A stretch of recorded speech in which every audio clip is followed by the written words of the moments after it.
Je voudrais qu'on parle, toi et moi, de relations toxiques. Peut-être que tu as déjà entendu parler, certainement d'ailleurs.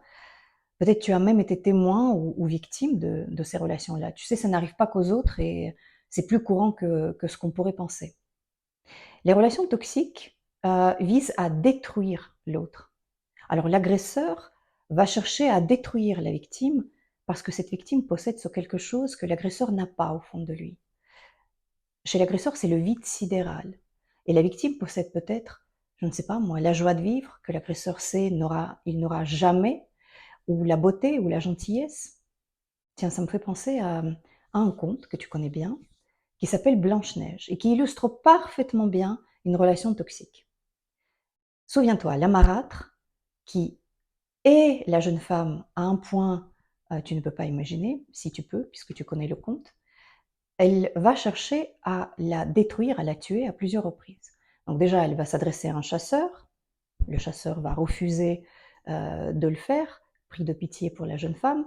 Et donc, la marâtre va devoir faire le sale job elle-même. Alors, qu'est-ce qu'elle va faire? Elle va d'abord essayer d'étouffer la jeune femme avec un lacet.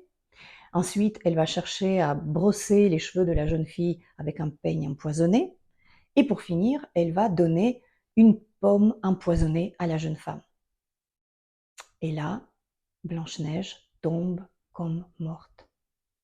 Son sang va se glacer.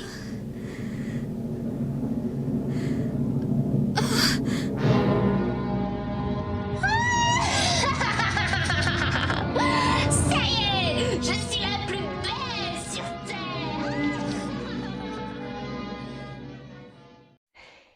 Mais tu connais la suite de l'histoire, tout se termine bien.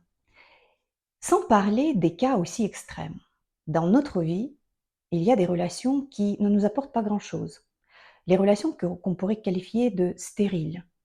Euh, les relations qui nous tirent peut-être en arrière ou en tout cas ne nous font pas progresser. Alors je te propose de faire un exercice très simple. Classe tes relations les plus importantes dans deux catégories. Dans la première catégorie, les relations qui t'inspirent, qui te donnent de l'énergie, qui te font progresser, qui te font du bien. Et dans la seconde catégorie, les relations comme ça, qui ne t'apportent pas grand-chose, qui te font perdre ton temps, qui te tirent en arrière, qui te drainent de ton énergie. Alors, quand tu as fait cet exercice, pour la première catégorie, tu peux te dire, et bien sûr, c'est à cultiver. Et pour la seconde catégorie, il s'agit de se poser la question si ces relations-là ont lieu d'être dans ta vie, en fait. Parce que tu es en train de perdre ton temps dans ces relations-là. Le temps est le bien très précieux dans notre vie. Le temps que tu passeras dans ces relations-là, eh bien, tu ne le passeras pas avec les personnes inspirantes, tu ne le passeras pas à faire des activités qui t'enrichissent, qui te font du bien, qui te font progresser. Et c'est le temps que tu passeras à essayer de prouver ta valeur aux yeux de quelqu'un qui ne la voit pas et refuse de la voir. Alors à toi de voir comment tu passes ton temps et où est-ce que tu mets ton énergie.